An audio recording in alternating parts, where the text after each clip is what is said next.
It was just a mistake, my mother pleaded as my little girl's scream ripped through the cold Colorado air. Lily's tiny hand was still pinned under the SUV's front tire, her face pale, lips trembling. My niece Chloe stood there smirking, and my sister Samantha laughed from the driver's seat.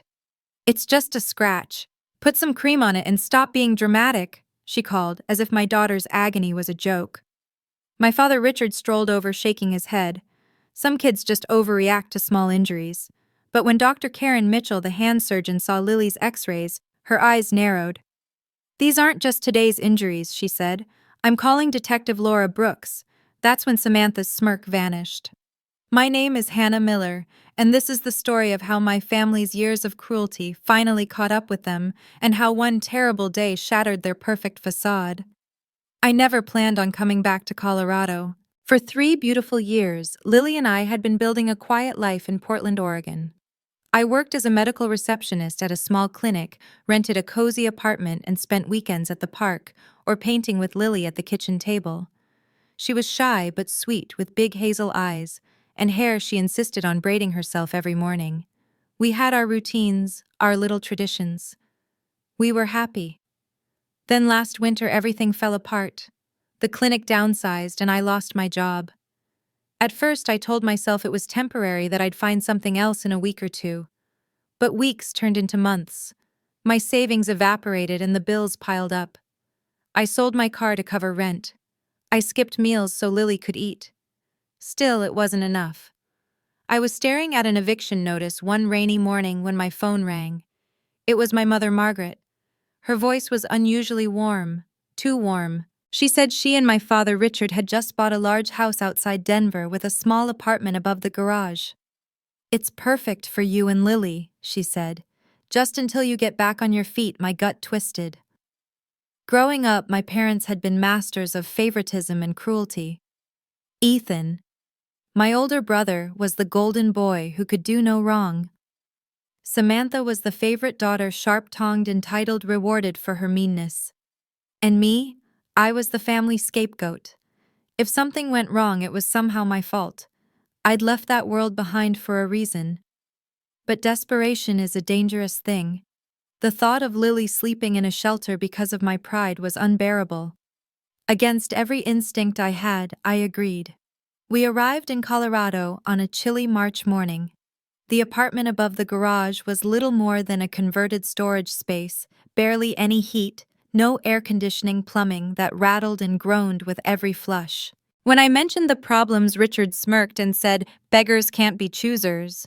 Margaret sighed dramatically about how some people were never satisfied.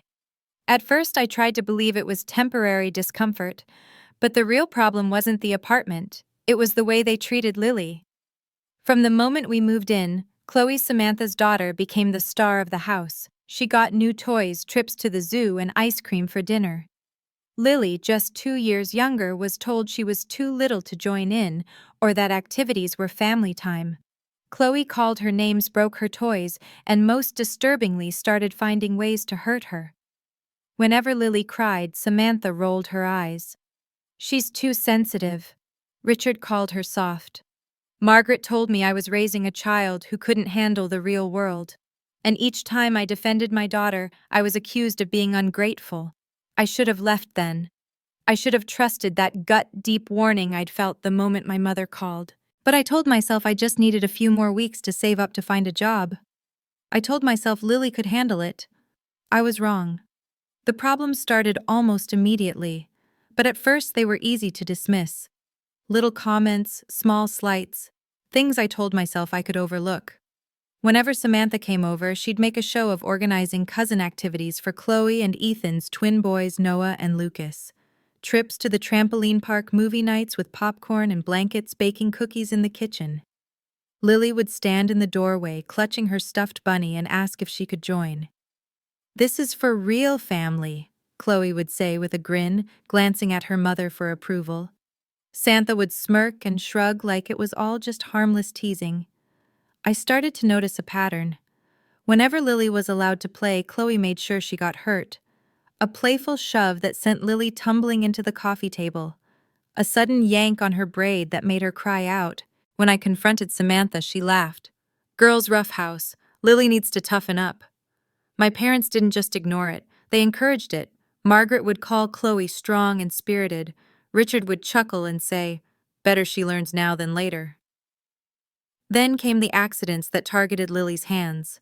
Chloe slammed her fingers in a door once, claiming she didn't see her there. Another time, I caught Chloe stomping on Lily's hand during a game of King of the Hill in the backyard. Every time I tried to address it, I was met with the same script. She's fine. She's dramatic. You're overreacting.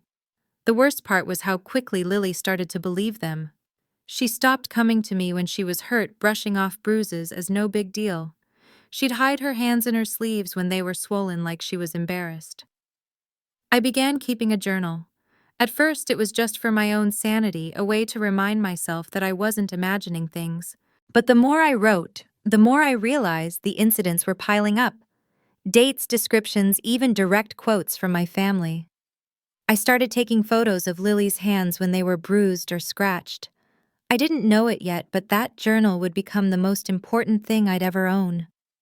By the 5th month of living there, Lily had become quieter, more withdrawn. She barely ate at dinner, spoke in a whisper around Samantha, and avoided Chloe entirely. At night, I'd hear her tossing in bed, whimpering in her sleep. When I asked if she was having nightmares, she'd say no, but her eyes told me otherwise. The breaking point came one Saturday in late September. Samantha announced she was taking Chloe and the twins to the new indoor adventure park. Lily stood at the window as they loaded into Samantha's SUV. "Why can't I go?" she asked. I couldn't tell her the truth that her aunt was cruel and her grandparents didn't see her as family, so I said, "Maybe we'll go together another time, just us." They came back less than an hour later, saying the park was too crowded.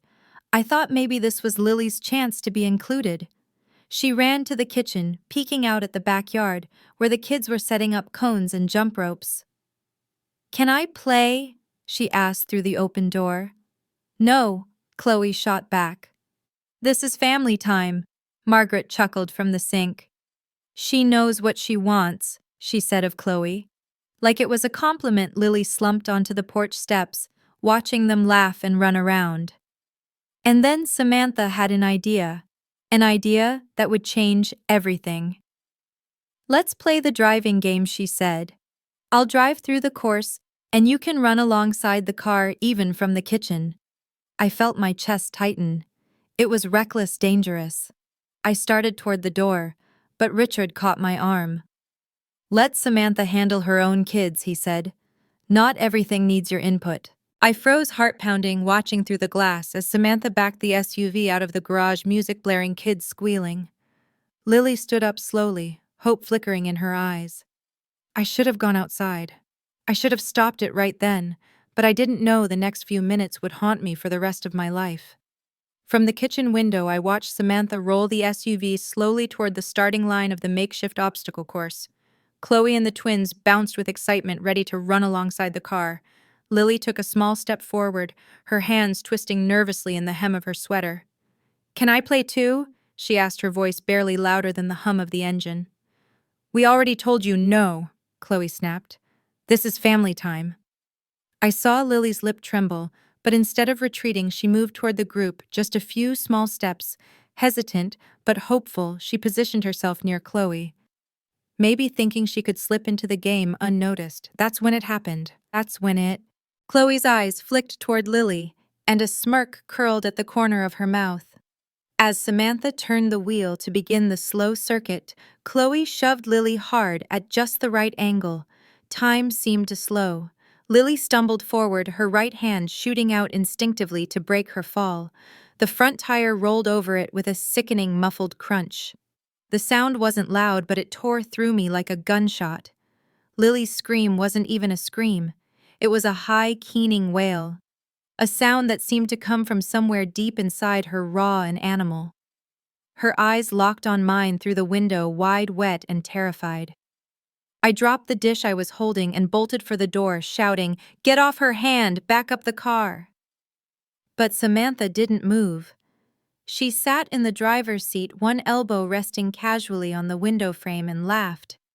It wasn't the nervous, shocked kind of laugh you hear when people don't know how to react. It was cruel, deliberate.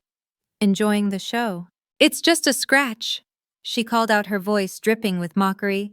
Put some cream on it and stop being dramatic. Chloe stood next to the tire, close enough to see exactly what was happening, and she was smirking. Richard jogged over but didn't help, just shook his head and muttered, "Some kids overreact to small injuries." Margaret's voice floated toward me. It was just a mistake, just a mistake. My daughter's small hand was trapped under hundreds of pounds of metal, her fingers twisted in unnatural angles, blood already seeping through her skin. "Move the car now," I screamed, my voice cracking. Samantha didn't even flinch. She held my gaze for a long, chilling moment, like she was testing how far she could push me. Finally, after what felt like an eternity, she reversed the SUV a few feet. I dropped to my knees beside Lily. Her hand was mangled, 2 fingers bent backward, skin-split blood pooling in her palm. She was gasping for air, her face pale and her body trembling. I could see she was slipping into shock. I scooped her into my arms. "I'm taking her to the ER," I said, my voice shaking but cold with rage. Behind me, Samantha had the audacity to sigh and say she ran in front of the car. What was I supposed to do? Margaret followed us to the driveway, still muttering about how these things happen when children don't listen. Richard added, "Maybe this will teach her to follow directions." I slammed the car door and drove like my life depended on it. In a way, it did. At the ER, the triage nurse took one look at Lily's hand and whisked us into a treatment room. Within minutes, Dr. Karen Mitchell was by our side, calm but focused. She examined Lily gently, asking her questions in a soothing voice. Then she ordered X-rays. When the results came back, Dr. Mitchell's demeanor changed. She asked me to step into a small consultation room. Her tone was careful, deliberate. "These injuries are severe," she began. "But what concerns me is that the X-rays show evidence of multiple older fractures in her hands and wrists, injuries in various stages of healing." My stomach lurched. "That's not possible. She's never—" Dr. Mitchell turned the monitor toward me. "Hairline fractures healed, breaks damage." I couldn't explain. "These are consistent with repeated crushing or pinching injuries," she said gently. "I'm required to notify law enforcement." A cold wave washed over me. All those accidents, the bruises I photographed, the way Lily sometimes cradled her hands after playing with Chloe. I'd seen it all, but I hadn't seen it. "I'm calling Detective Laura Brooks," Dr. Mitchell said, standing. And that's when I realized the accident in the driveway wasn't the beginning. It was the end of a long, deliberate campaign of cruelty. Detective Laura Brooks arrived at the hospital less than an hour later. She was in her late 40s with sharp eyes that missed nothing, and a calm, steady voice that somehow made me feel both exposed and supported. She introduced herself, then asked to speak with me in private. Richard immediately stepped in. "This is a family matter," he said, his voice firm. "There's no need for police involvement," Margaret added, shaking her head. Detective Brooks looked at them without blinking. "Ma'am, sir, I will be speaking with everyone individually, starting with Lily's mother." She led me into a small consultation room. Her questions were precise. How long had we been living with my parents? What was Lily's relationship with Samantha and Chloe? Had there been other injuries? I told her everything. The favoritism, the exclusion, the way Chloe always seemed to hurt Lily when adults were watching. I handed her the journal I'd been keeping with photographs and dates. She flipped through it slowly, making careful notes. "Do you have any idea how these previous fractures occurred?" she asked. I swallowed hard. I didn't understand until now, but yes, I think I know. Next, she spoke to Lily. My daughter was groggy from pain medication, but she managed to answer some questions. When Detective Brooks asked if anyone had hurt her hands before, Lily nodded faintly and whispered, "Chloe." Then came the interviews with my family. Through the glass walls of the consultation rooms, I could see everything. Margaret cried dramatically, dabbing at her eyes. Richard looked annoyed, glancing at his watch as if he had somewhere more important to be. Samantha leaned back in her chair, calm and confident, as if she were the victim of an overblown misunderstanding. But Chloe was different. She looked scared, shifting in her seat, eyes darting around the room. Later, I would learn exactly what she told Detective Brooks. Children her age haven't mastered lying under pressure. In her childish voice, she described the games she played with Lily, stepping on her hands, slamming them indoors, seeing how long she could make her cry without getting caught. She even bragged that the adults laughed because Lily was so dramatic. She had no idea she was confessing to months of abuse. When Detective Brooks returned to me, her expression was grim.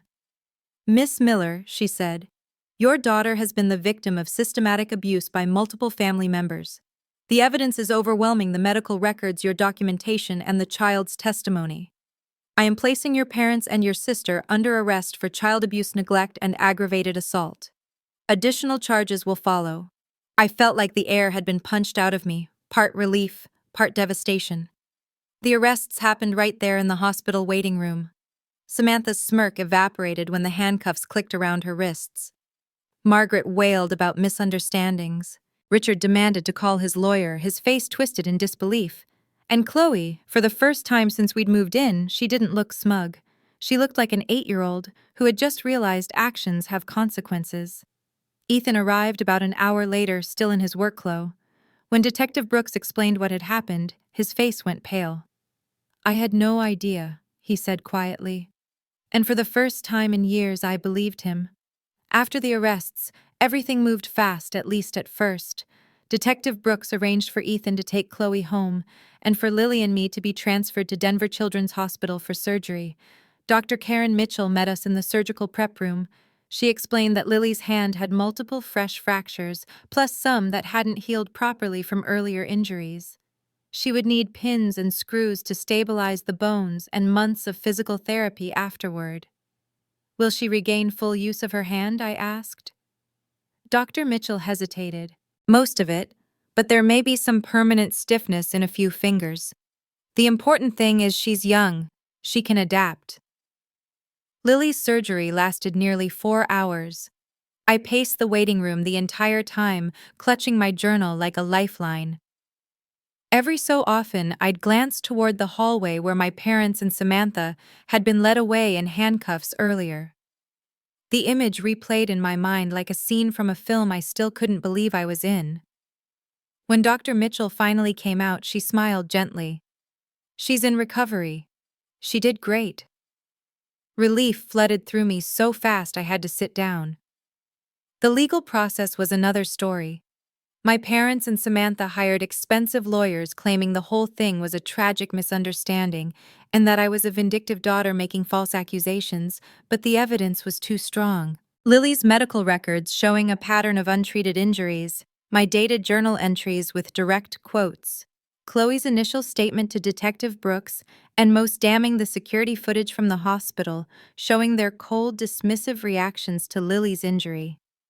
While the criminal case moved forward, I filed for a civil suit to cover Lily's medical bills, therapy, and future care. Ethan, to my surprise, backed me completely.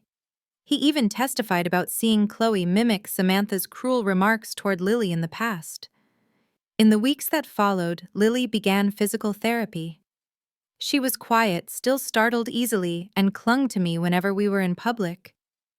But there were small signs of progress. The way her eyes lit up when she was able to hold a crayon again. The tiny smile when her therapist praised her for completing an exercise. We moved into a short-term rental near the hospital paid for by victim assistance funds. For the first time in months, Lily had her own space without fear of Chloe bursting in to snatch her toys or hurt her. She slept through the night. She laughed softly at first, then louder. The first court date came 6 weeks after the arrests. Samantha appeared in a tailored suit, her hair perfectly styled, but her eyes darted nervously around the courtroom. My parents sat stiffly, refusing to look at me. The prosecutor outlined the charges: child abuse and neglect for Richard and Margaret, aggravated assault, child endangerment, and conspiracy for Samantha. When the judge read the list aloud, I felt my knees go weak. Hearing it framed in legal terms stripped away any lingering denial. This wasn't family drama. This was calculated cruelty against a child. By the end of that day, the judge denied bail for Samantha, citing the seriousness of the charges and the clear risk to Lily. My parents were released on strict conditions, no contact with minors, including Lily. Walking out of the courthouse, I held Lily's good hand in mine. She looked up at me and asked, "Are we safe now?" It broke me that she had to ask that at all. But I bent down, kissed her forehead and said, "Yes, baby, we're safe."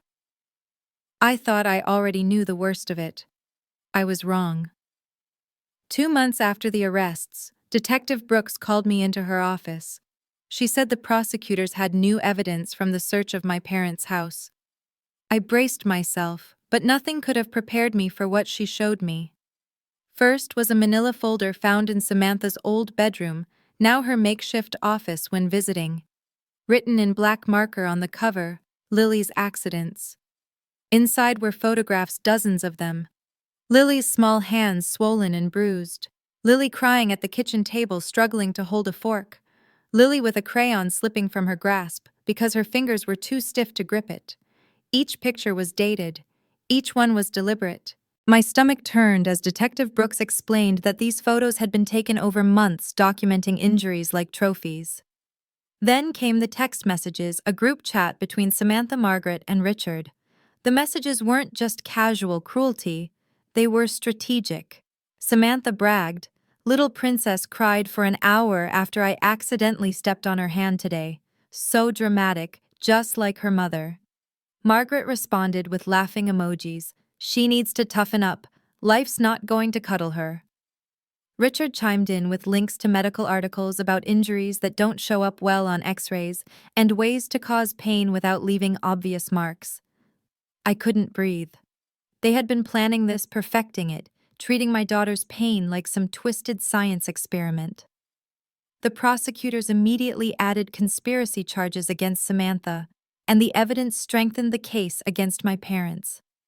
As part of the trial preparation, the court ordered psychological evaluations. Dr. Reynolds, a forensic psychologist, later sat down with me to explain the results. My parents, he said, exhibited strong narcissistic traits. They had created a rigid hierarchy in the family where one member, the scapegoat, absorbed all the blame, criticism, and cruelty. For years, that had been me. But when I moved away and limited contact, they simply transferred the role to Lily. Samantha's evaluation was worse. Dr. Reynolds described traits consistent with sadistic personality disorder, someone who not only enjoys causing pain, but derives a sense of power from it. She wasn't lashing out impulsively. She was orchestrating Lily's suffering for her own gratification. And Chloe, she had been coached. Praise for hurting Lily, rewards for making her cry. Statements like, "If she cries, you win," had turned cruelty into a game in her young mind. Dr. Reynolds' report was blunt. This was not an isolated act of abuse. This was a coordinated, sustained campaign designed to inflict maximum harm while avoiding detection. The adults involved demonstrated no remorse and justified their actions as discipline or family bonding. I walked out of that meeting shaking my hands cold even in the warm spring air. I had known my family was capable of cruelty, but I had never imagined they could take it this far, meticulously planning how to hurt a 6-year-old child, turning her into the new family punching bag because I wasn't available to fill that role anymore. That night I sat with Lily while she colored at the kitchen table. Her drawings were brighter now, more sunshine and flowers. But every so often, I noticed the way she still guarded her hands, tucking them into her lap when she wasn't using them. And I promised myself no matter how long the court process took, no matter how much they tried to twist the truth, I would see this through to the end. The trial began 8 months after the arrests. By then, Lily's hand had healed enough for her to hold a pencil again, but she still struggled with certain movements. She was nervous about court, but the victim advocate explained that she wouldn't have to sit in the same room as Samantha or my parents. She could testify via a closed-circuit camera. The courtroom was cold, all dark wood and fluorescent lighting. Margaret and Richard sat together at the defense table, their posture rigid. Samantha was seated beside them, perfectly dressed, her hair pulled into a sleek bun, her expression flat. They looked like a united front until the evidence started coming in. The prosecution opened with the medical records projected onto a large screen for the jury to see. X-rays showed fresh fractures, older breaks, and untreated injuries. Dr. Mitchell testified about the improbability of these injuries being accidents, describing them as consistent with repeated crushing and twisting forces. Then came the photographs from Samantha's folder. Each image was shown one by one. Every time Lily's bruised, swollen hands appeared on the screen, the courtroom grew quieter. You could feel the discomfort radiating from the jury box. The text messages hit hardest. When the prosecutor read aloud Richard's comment about hurting without leaving marks, a juror audibly gasped. Samantha shifted in her seat, but didn't look away. Margaret kept dabbing her eyes with a tissue, but her tears seemed oddly timed, always appearing when the jury's attention turned toward her. Lily's testimony was short but powerful, sitting in a small room with the victim advocate beside her. She answered questions in her soft voice. "Who hurt your hands?" the prosecutor asked. "Chloe," she said. "And who told Chloe to do that?" "My Aunt Samantha." "Did anyone else know?" "My grandma and grandpa." They laughed. The defense tried to paint me as a bitter daughter seeking revenge, claiming I had manipulated Lily. But the prosecutor dismantled that quickly, pointing out that the evidence, the photos, the messages, the medical history existed long before I ever contacted police. When it was my turn to speak, I read my victim impact statement. My hands shook, but my voice was steady. "You turned my daughter's pain into entertainment," I told them.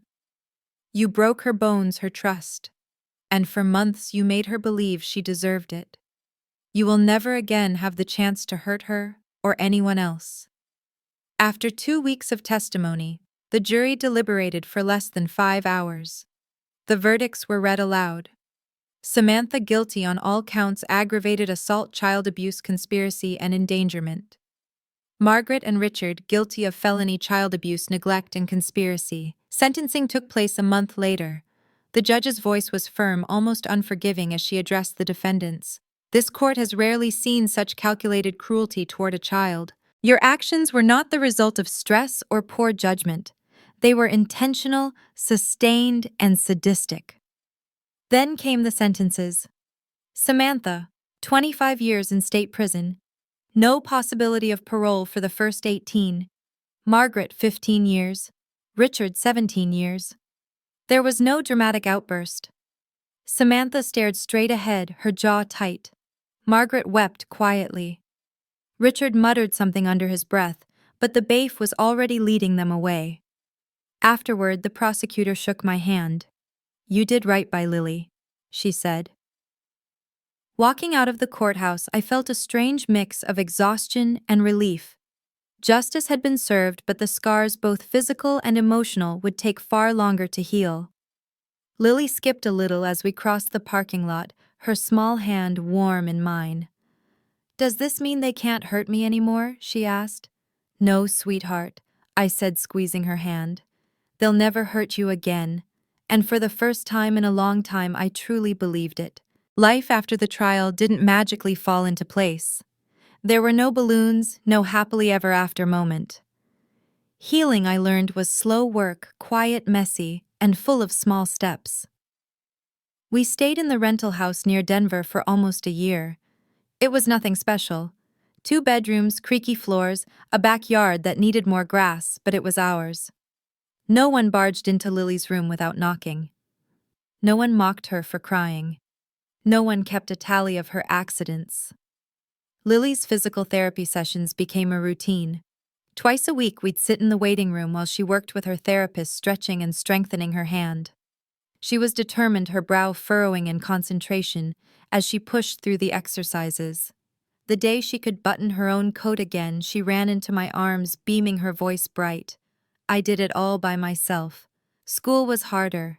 At first she was shy and hesitant, wary of other children, but her teacher, Mrs. Harper, was patient, pairing her with kind, gentle classmates. Slowly, Lily began to laugh again. Real laughter, not the guarded kind I'd heard in my parents' house. For me, the adjustment was just as complex. I went back to work part-time, but the rest of my energy went into creating a safe, predictable world for Lily. I learned to recognize my own triggers. The way my chest tightened when I heard footsteps behind a closed door, or the way my voice shook when someone raised theirs in frustration. Therapy helped. My counselor, Dr. Lee, reminded me that breaking the cycle of abuse wasn't just about protecting Lily from my family. It was about unlearning the beliefs they drilled into me for decades. That I was weak, that I overreacted, that I didn't deserve better. We didn't talk much about my parents or Samantha. Lily asked once, "Do you think they're sorry I told her the truth?" "I don't know, but sorry doesn't erase what they did." She nodded, accepting that answer in a way only a child who's lived through too much can. Every few months, I'd get a letter from the Victim Services Office updating me on their incarceration status. The first time I opened one without shaking, I realized how far I'd come. We built new traditions: Saturday pancake breakfasts, Sunday trips to the library, painting our nails wild colors on Friday nights. None of it was expensive or complicated, but each moment was a brick in the safe foundation we were building together. On the 1-year anniversary of the trial's end, we visited the botanical gardens. Lily wore a yellow sundress, her hair loose around her shoulders. She ran ahead of me, stopping every few feet to point at a flower or chase a butterfly. I watched her move, confident, unafraid, and felt something I hadn't felt in years: peace. As the sun dipped low and the air cooled, Lily slipped her hand into mine. "We're okay now, aren't we?" she asked. I smiled. "Yes, baby. We're more than okay." We walked out of the gardens together, the path stretching ahead of us wide open, full of possibilities. And for the first time, the future didn't scare me. It felt like a